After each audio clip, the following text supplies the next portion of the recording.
Father Kio hajatuambia mjadala wa vuvuzela watamaliza lini, lakini nafikiri wataendelea tu baada ya hapa. Lakini pia kwa shangwe na vifijo tena wanatunduru Masasi, mjipongeze kwa sherehe nzuri, hongereni sana.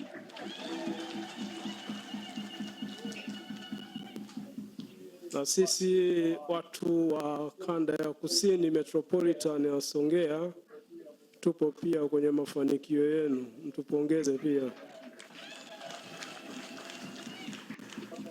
Ila kwa pale mliposhindwa hatutakuwepo. Naomba tumpigie makofi askofu wetu mkuu Mhashamu Dennis Damian Ndalu, askofu mkuu wa Songea, ambaye alitushirikisha neno pia, na mpigie hata yale makofi ambaye ameyafanyia katazo.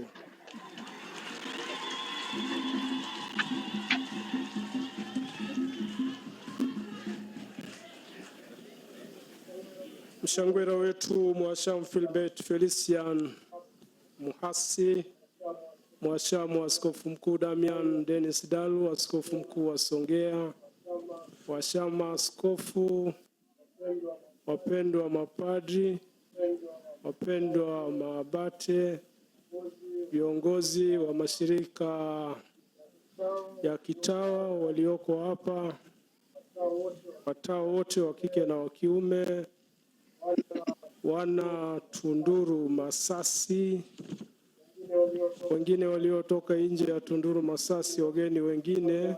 Kwa namna ya pekee pia nitambue ndugu zetu waliotoka majimbo ya Mahenge na Ifakara, Mwakashina. Kwa hiyo hongereni sana, ndio wazaa chema, ndio walioleta chema hapa Tunduru Masasi.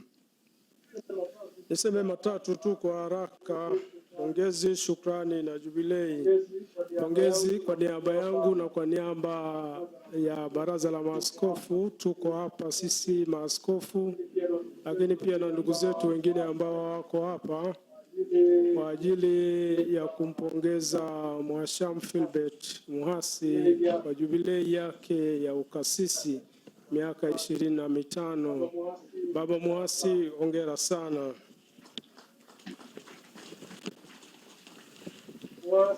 Muhasi alipita kwenye nyayo za mitume. Kama umesoma hicho kitabu chake cha historia, nilikuwa naangalia mwanzoni, nilikuwa sijagundua.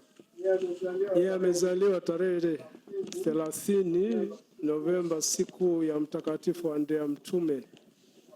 Akapewa upadisho katika kanisa la Andrea Mtume pale Ifakara tarehe 3 Julai. Na pia akapewa upadisho siku ya Mtakatifu Tomaso Mtume. Sijui kwa nini hakuchukua hayo majina, lakini hongera sana tangu mwanzo, manake alishaanza kupita kwenye nyayo za mitume. Tunamshukuru kuitikia huo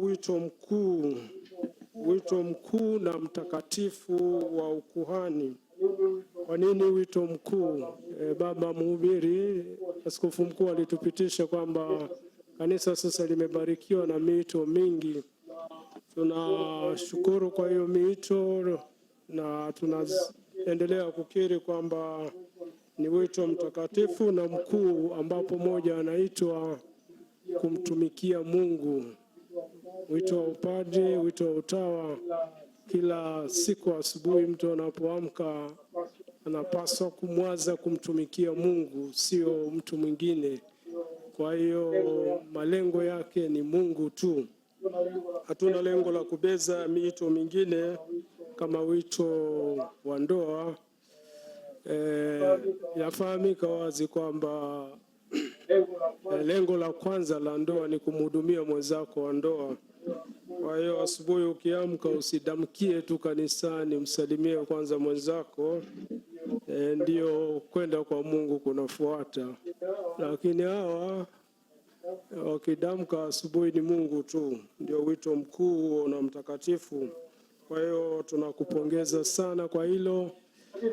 Lakini bado pia tunaendelea kuombea miito yote kuwa ni mitakatifu, na mpaka sasa mito yote imezalisha watakatifu maarufu, na pia kwamba bado tunahitaji mito hata katika familia, ndipo tunapopata wito mkuu wa upadri. Kama padri Baba Muhasi umeendelea kufanya mambo mengi, lakini nitaje mawili tu. Moja kati ya hayo, katika hilo la pongezi, siku zote umeendelea kuwafanya watu kuwa watu. Katika dunia iliyoanguka tangu mwanzo, Adamu wa kwanza alipoiangusha dunia, inahitaji juhudi na neema. Pamoja na kuwa Adamu wa pili ametukomboa Kristo mwenyewe, inahitaji juhudi na neema kubwa kwa mtu kubaki kuwa mtu. Wewe si tu umebaki mtu, lakini umeendelea kuwafanya wengine kuwa watu. Endelea watu kuwa watu, mtu kuwa mtu. Lakini sio hilo tu, pia umeendelea kuwaleta watu katika wokovu katika Kristo mwenyewe.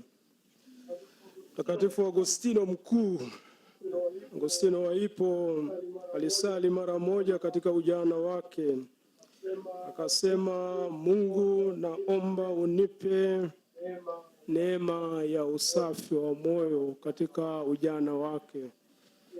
Lakini akamwambia Mungu, ila sio kwa sasa.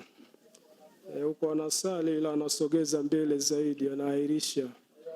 Kwa hiyo hata sasa hivi bado tuna changamoto ya watu kuahirisha, ambayo walitaja pia wamhubiri dhambi kwamba isubiri. Kwa hiyo padri, Baba Muhasi na wengine, kazi yao bado imebaki hiyo ya kuwaongoza watu katika hilo. Wazo la pili, Mtakatifu Bernard wa Clairvaux, ambaye tumefanya sherehe yake karibuni tarehe 20, aliyeishi karne ya 11 na 12, akihubiri kuhusu juu ya Injili ya Mathayo 22 mstari wa 1 mpaka wa 14, anasema kila mara tunaalikwa kwenye harusi kama hii hapa, Ekaristi Takatifu. Tunaalikwa kwenye sakramenti, tunaalikwa kwenye mambo matakatifu, lakini kila mara unakuta nyumba haijajaa. Bwana anazidi kuwatuma watu waitwe mpaka walioko njia panda waje kuijaza. Hata wale wanaokuja bila mavazi si wengi, alionekana moja tu pale. Walao labda wakikuja wengi wangerudishwa njiani kwamba wavae vizuri. Kwa hiyo kama padri umefanya hiyo kazi la kuendelea kualika watu waingie kwenye sherehe ya Bwana, kwenye sherehe ya wokovu. Wazo la pili ni la shukrani. Tunamshukuru Mungu pamoja na wewe na nyinyi wana Tunduru Masasi, tunamshukuru Mungu pamoja na ninyi katika kumshukuru Mungu kwa ajili ya askofu wenu Baba Philbert Felician Muhasi kwa miaka hii ya utumishi katika shamba lake. Na kwa nafasi hii pia tunajua Askofu Muhasi zaidi kabla hata hajateuliwa kwa askofu, alivyokuwa huko kwao kabla na baadaye hapa. Kwa kweli kwa sasa nitaje machache ambayo ametusaidia pia katika baraza. Ametusaidia mambo mengi kama askofu. Yeye anashughulikia kwa sasa, imeandikwa hata kwenye hicho kijitabu, idara ya rasilimali watu. Yeye ndio anafanya mchanganuo wa mchakato ule wa kutafuta wataalamu ambao wanaongoza taasisi zetu kama vyuo vikuu na taasisi zingine. Hata secretariat mkono wake upo. Kwa hiyo kila mara ile kazi ngumu ni yeye anafanya na timu yake. Baadaye inaletwa tu kwa baraza kuthibitisha. Kwa hiyo Baba Muhasi, tunakushukuru sana kwa hiyo kazi kubwa. Kama ni lawama ameteua watu wabaya, basi sasa najua mwishowe ni za kwetu. zile sasa mtupe sisi, lakini hizi zingine za chini zile ngumu anafanya yeye. Baba Mwasi, asante sana, tunakushukuru.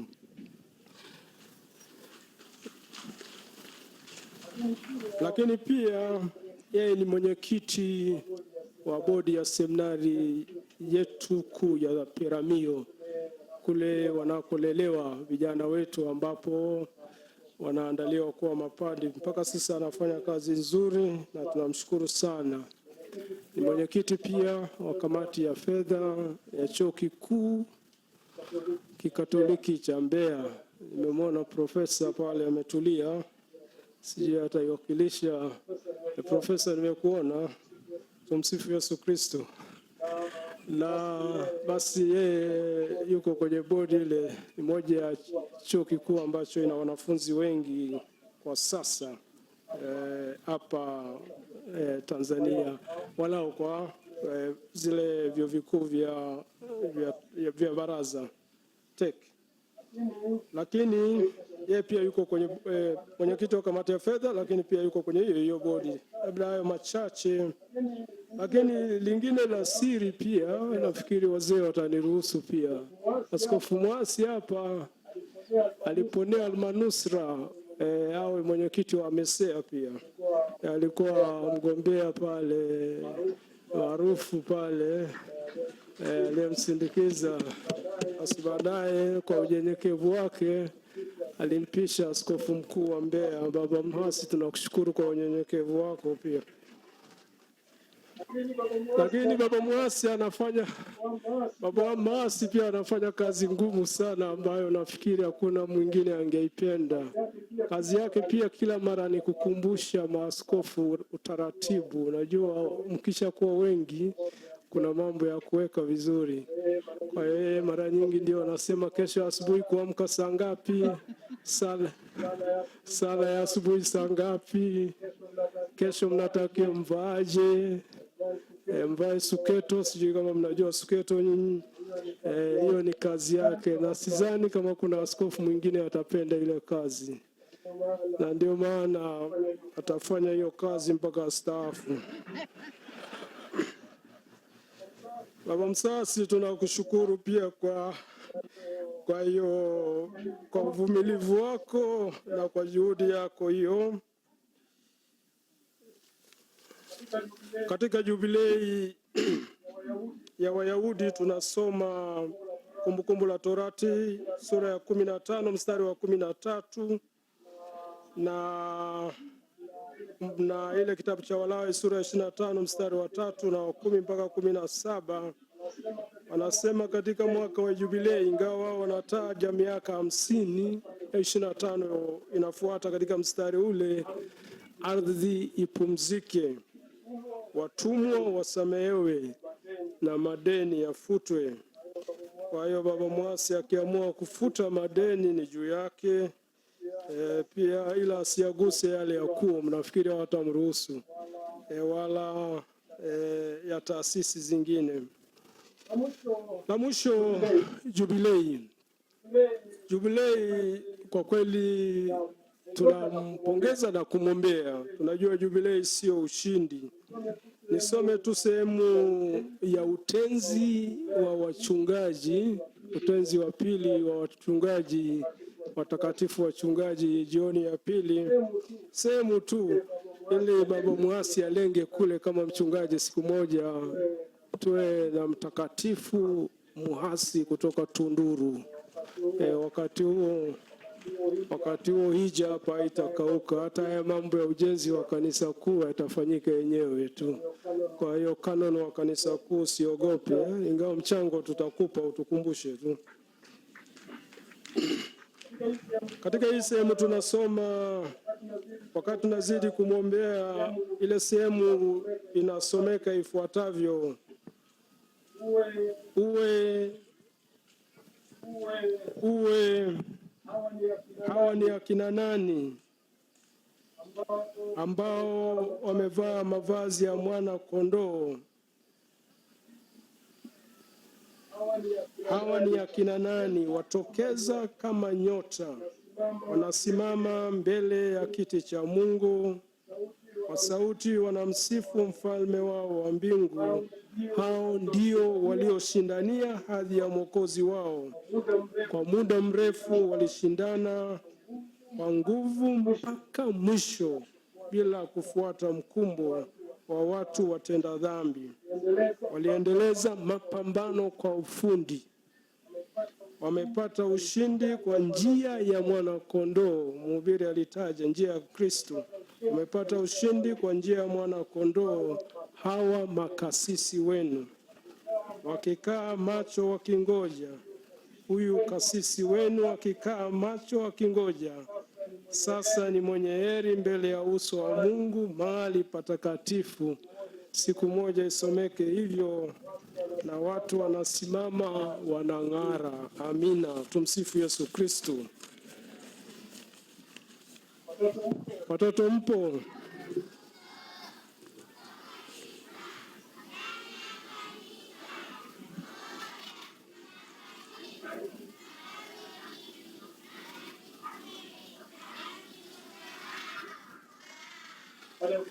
Baada ya kusema hayo, basi ni waombe washama askofu waje sasa kumpa mkono wa pongezi ndugu yetu mwanarika wetu Baba Philbert Mwasi, na tunawaalika pia maabate, viongozi wa mashirika ya kitawa na wawakilishi wa taasisi zetu za baraza kuja kumpongeza.